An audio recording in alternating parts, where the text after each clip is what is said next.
എന്നാലും അതല്ലടി, ഇപ്പോഴത്തെ കാലത്ത് എല്ലാ പിള്ളേർക്കും ലവൊക്കെ ഉള്ളതല്ലേ. ഇവനെയൊന്നും കണ്ട അതിനും പറ്റത്തില്ല. ആവോ എനിക്കറിയില്ല. ട്രാഫിക്കിൽ കിടന്ന് അടി ഉണ്ടാക്കിയിട്ട് സസ്പെൻഷൻ കിട്ടിയാലും ഞാനിവിടെ പറഞ്ഞിട്ടില്ല. പെണ്ണ് കാണാനാ വന്നേക്കുന്നത്.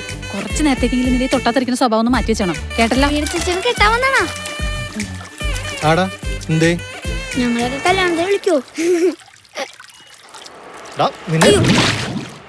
പ്രസാദേട്ടന് റിലേഷൻഷിപ്പ് ഒന്നും ഉണ്ടായിട്ടില്ല?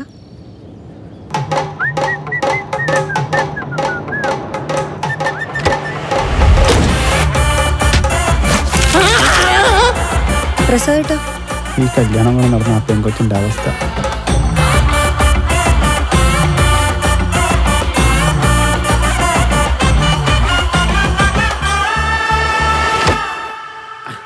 വണ്ടി സ്റ്റാർട്ട് ചെയ്യട്ടെ.